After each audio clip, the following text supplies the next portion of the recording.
ओम श्री शिवाय नमस्तुभ्यम।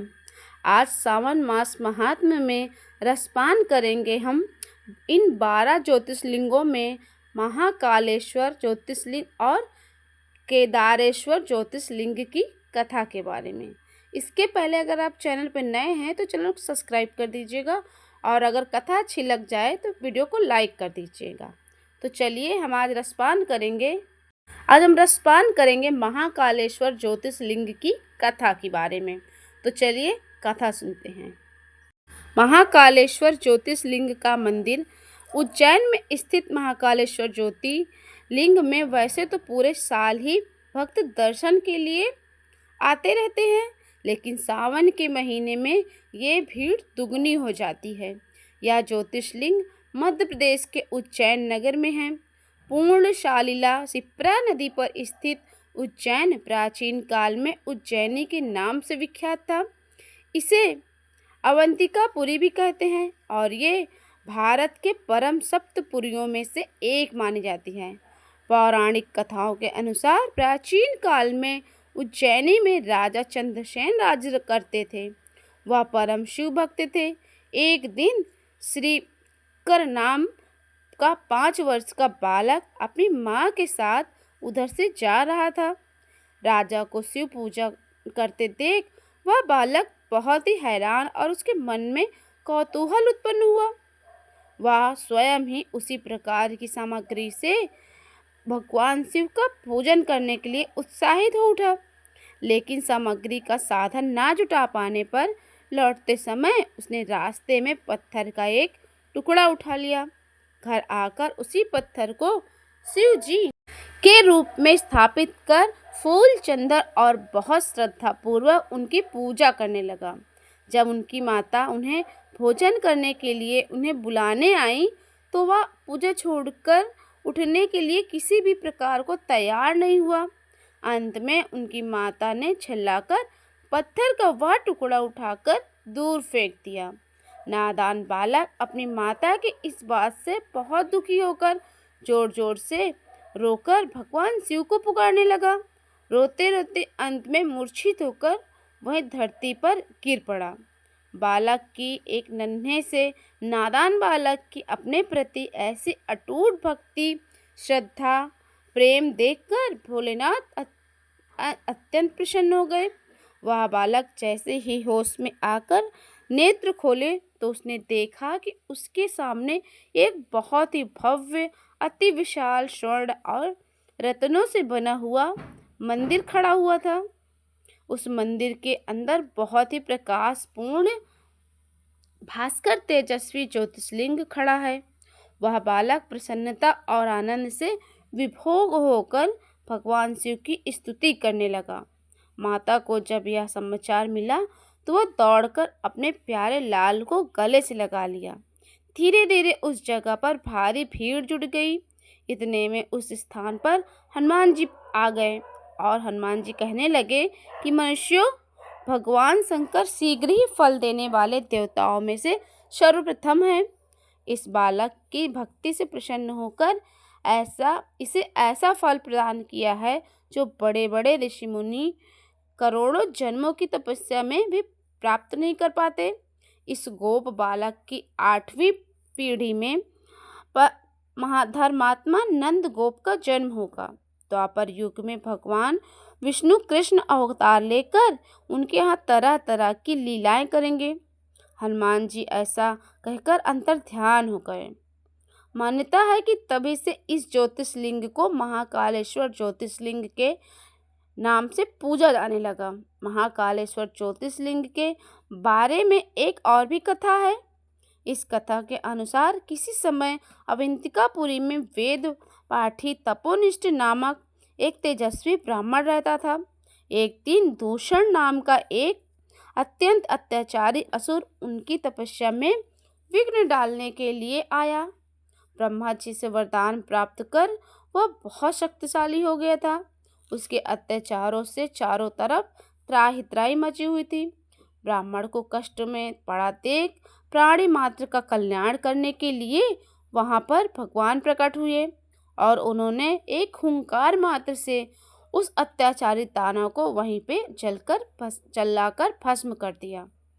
भगवान वही हुंकार से प्रकट हुए थे, इसीलिए उनका नाम महाकाल भी पड़ गया और इसीलिए परम पवित्र ज्योतिषलिंग के महाकाल के नाम से जाने लगा। महाकाल की ज्योतिषलिंग की आरती भस्म से होती है। शिव पुराण के अनुसार भस्म सृष्टि का सार है और एक दिन पूरी सृष्टि राख के रूप में बदल जानी है। सृष्टि के सार भस्म को भगवान शिव सदैव धारण किए रहते हैं। इसका अर्थ यही है ना कि एक दिन ये संपूर्ण सृष्टि भगवान शिव से ही विलीन हो जाएगी। भस्म तैयार करने के लिए कपिला गाय के गोबर से बने उपले, समी, पीपल, पलाश, बड़, अमलतास और बैर की लकड़ियों को एक साथ जलाया जाता है और इस दौरान उचित मंत्रोच्चारण भी किए जाते हैं। इन सामग्री को जलाकर जो भस्म प्राप्त होती है उसे कपड़े से छान लिया जाता है और इस प्रकार की तैयार की गई भस्म से भगवान शिव की आरती की जाती है। ये भस्म भगवान शिव को अर्पित भी की जाती है। तो आइए अब सुनते हैं भगवान केदारनाथ की कथा। भगवान केदारनाथ ज्योतिषलिंग की कथा। केदारेश्वर ज्योतिषलिंग केदारनाथ में स्थित है। केदारनाथ ज्योतिषलिंग को 4 धामों में माना जाता है और केदारनाथ धाम उत्तराखंड में स्थित है। इसकी पश्चिम की ओर मंदाकिनी नदी बहती है। अब पहले आपको यह भी बता दें कि उत्तराखंड के 4 धाम कौन कौन से हैं। उत्तराखंड के 4 धाम हैं गंगोत्री, यमुनोत्री और बद्रीनाथ और केदारनाथ। इनमें से केदारनाथ का बड़ा ही महत्व है। ये पावन तीर्थ स्थल मनमोहक पहाड़ियों से घिरा है और इस ज्योतिषलिंग से जुड़ी हुई 2 कथाएं प्रचलित हैं, जिनमें से एक कथा महाभारत पर आधारित है तो दूसरी पुराण के कोटि रुद्र संहिता पर वर्णित है। तो चलिए सबसे पहले हम जानते हैं कोटि रुद्र संहिता से वर्णित कथा में। भगवान ब्रह्मा और उनकी धर्मपत्नी मूर्ति के 2 पुत्र हुए थे, जिनका नाम नर और नारायण था। इन्हीं नर और नारायण ने द्वापर युग में श्री कृष्ण और अर्जुन का अवतार लिया था और धर्म की स्थापना की थी। श्रीमद् भागवत गीता में 4थे अध्याय के 5वें श्लोक में आप इस बातों को भी देख सकते हैं। ये दोनों ही पुत्र नर और नारायण बद्रीवन में स्वयं के द्वारा बनाए गए पार्थिव शिवलिंग के सम्मुख बैठकर घोर तपस्या किया करते थे। तब शिव जी उन दोनों बालकों से प्रसन्न होकर उनके द्वारा बनाए गए शिवलिंग से प्रतिदिन समहित हुआ करते थे। नर और नारायण के घोर तपस्या से प्रसन्न होकर शिव जी वहाँ एक बार प्रकट हुए और अपने सामने साक्षात शिव को देखकर दोनों बालक बड़े प्रसन्न हो गए। तब शिव जी उन बालकों से कहे कि मैं तुम दोनों बालकों की तपस्या से अत्यंत प्रसन्न हूँ। जो भी वर चाहते हो मांग सकते हो, मैं अवश्य पूरा करूँगा। तब दोनों बालकों ने भगवान शिव से प्रार्थना की कि हाथ जोड़कर विनती की कि कहा कि आप तीनों लोगों का कल्याण करने वाले हो, अर्थात हम सभी का कल्याण करने के लिए सदा के लिए इस लिंग रूप में विराजमान हो जाए। तब भगवान शिव उन दोनों बालकों की इच्छा पूर्ति के लिए लिंग के रूप में साक्षात रूप में विद्यमान हो गए। वहाँ पर 2 पहाड़ हैं जिनका नाम नर और नारायण है। ऐसा माना जाता है कि केदारनाथ की तीर्थ यात्रा के दौरान किसी की यदि मृत्यु हो जाती है तो उसे मोक्ष मिल जाता है। और दूसरी पौराणिक कथा के अनुसार महाभारत युद्ध में विजय प्राप्त करने के बाद पांडव अपने गुरुजन एवं सगे संबंधियों को मारने के बाद बहुत ज़्यादा दुखी हो गए थे। अपने पापों से मुक्ति चाहते थे। वे अपने पापों का प्रायश्चित भी करना चाहते थे। तब वे भगवान श्री कृष्ण के पास गए और अपने पापों की मुक्ति का उपाय पूछा। तब भगवान श्री कृष्ण ने कहा कि भगवान शिव ही केवल उनके पापों से मुक्ति दिला सकते हैं। भगवान शिव के कहने पर पांडव शिव जी को मनाने चल पड़े।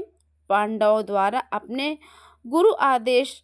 गुरुओं को सगे संबंधियों का वध किए जाने से वह शिवजी पांडवों से नाराज थे तथा गुप्त काशी में पांडवों को देखकर भगवान शिव वहां से विलीन हो गए और उस स्थान पर पहुंच गए जहां पर वर्तमान में केदारनाथ स्थित है। लेकिन पांडव हर हाल में भगवान शिव का मनाना चाह रहे थे।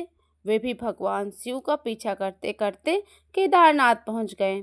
इस स्थान पर पांडवों को आता हुआ देखकर भगवान शिव ने एक बैल का रूप धारण कर लिया और उस क्षेत्र में चल रहे बैलों के झुंड में शामिल हो गए। तब पांडवों ने बैलों के झुंड में भगवान शिव को पहचान लिया।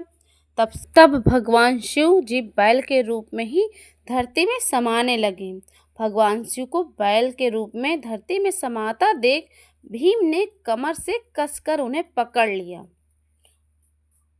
पांडवों की सच्ची श्रद्धा और भक्ति देखकर भगवान शिव वहां पर प्रकट हुए और फिर पांडवों को पापों से मुक्त कर दिया। इसी बीच बैल बने भगवान शिव का सिर काठमांडू स्थित पशुपतिनाथ में स्थित हो गया।